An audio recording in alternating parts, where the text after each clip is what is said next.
Australian troops made history today as they began the mission to restore peace to East Timor. They're among the first of more than 7,000 troops taking part in what is officially called Operation Stabilise. Real help at long last for the people of East Timor. On board a camouflage green Hercules, the Australian Vanguard. In the words of Commander Cosgrove, not a time for idle threats or words, but a time for troops to get about their task. In full battle gear, our soldiers took control of Dili Airport. Indonesian troops watching as their authority began to evaporate.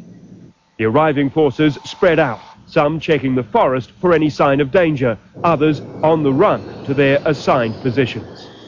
2,500 members of the UN mission are due here on day one, another 5,000 to follow soon. The soldiers of 20 countries are taking part.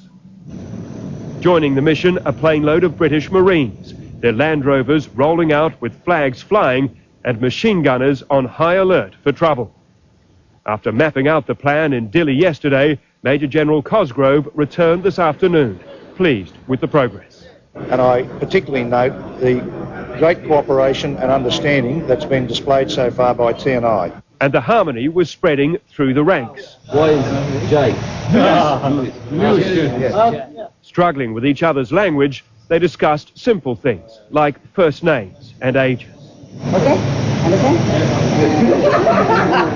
Indonesia says 80% of its 7,000 troops and 5,000 police have already been pulled out of East Timor.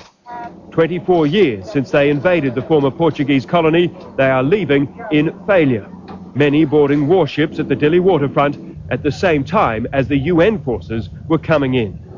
Leading the way into the city, armoured personnel carriers.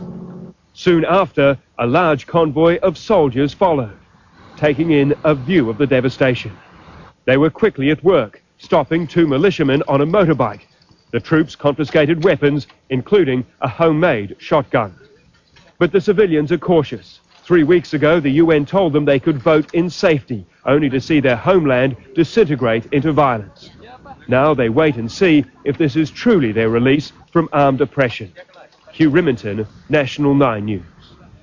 A high-speed Navy catamaran, the Jervis Bay, is about to sail out of Darwin, carrying heavy equipment plus 500 more troops.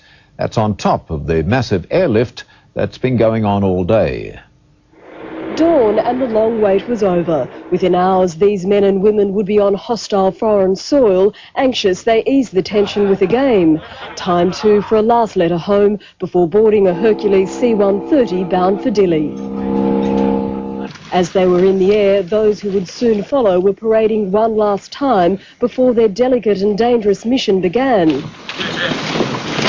Words of encouragement from the nation's leaders, these soldiers are primed and ready to go. We're proud to be here, proud to be in Australia. The Prime Minister was asked to sign an Australian flag destined to fly above our troops in East Timor. I said good luck to all your mates, from all your mates in Australia. Thank you very much. Some of those mates forced to wait longer than others for their first tour of duty. It may be 26 years. It's like sort of training for the grand final, not running onto the field. Certainly. Yeah, like that. At least we have a grand final yet. Their commander reassuring Australians just how prepared his troops are. It's not that we aim to do this type of activity, but certainly we're trained to do it, and we know exactly why we're going there. It's a job that's close to their hearts because of the bond diggers forged with the East Timorese during the Second World War. Well, of course it goes back to the Second World War. I mean, there is a link, and there may well be some residual appreciation of what we did back then. Those East Timorese still at the camp in Darwin received unexpected visitors, greeting the Prime Minister like a hero.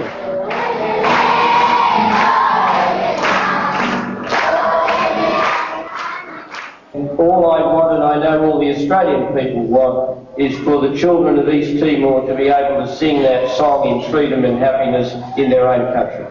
The multinational force continues to grow, early this morning bolstered by a US Galaxy aircraft carrying sophisticated communication systems being used for the first time. Arriving by sea, this French Navy frigate from New Caledonia. It will support a total of 500 troops France has pledged to the multinational force. Late today, the Fastcat Jervis Bay was boarded by 500 fully equipped soldiers. Its departure, confirmation those airborne troops who left this morning have successfully secured Dili's air and sea ports. Though these young Australians have made it clear they're ready for the task ahead, leaving was not easy. This family travelled from Townsville to say goodbye to a son on his first tour of duty. What's not clear is just how long they'll stay. Almost certainly it will be months, but some experts believe Australia will have a peacekeeping presence in the territory for 2 years or more. In Darwin, Christine Spiteri for National 9 News. With all available aircraft being used to ferry troops, food drops have been put on hold. But humanitarian agencies are now gearing up for a massive operation over the next few days. Huddled in filthy campsites in the hills around Dili, these are some of the refugees in desperate need of food and medicine. With every day, the threat of widespread disease grows. A local doctor is already treating dysentery, pneumonia and malaria. Malaria cases, we have a lot of malaria cases here at the moment.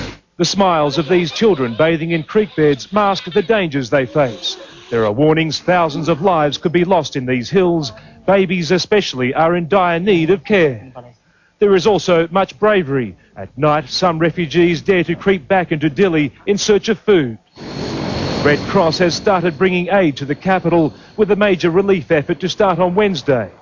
The hope is to bring in a mobile hospital. All this now possible with the arrival of peacekeepers. It's behind this first wave and the security they established that will allow the humanitarian agencies to arrive in larger force. This tragedy has many sides. These families of pro-Indonesian militiamen have also been forced to flee, evacuated by the Indonesian army. Many refugees have ended up in Indonesian West Timor, and it's here where the UN's High Commissioner for Refugees arrived for a briefing. Feared militia leader Eureka Guterres in the striped shirt among those greeting her. Later, the Commissioner appeared surprised to hear a militia leader was taking part in the tour. Not that I know of. In Jakarta, people awoke to the reality of Australian troops landing in Dili, images that are expected to spark more anti-Australian protests. Everyone has been saying that this is probably the lowest point in the relations between the two countries. And there's internal conflict as well. This protest is not about East Timor, but it is directed at President Habibie. There are plans to further clamp down on security in Indonesia, another reason for the people to be unhappy with their beleaguered president. Brad Schmidt, National 9 News, Jakarta.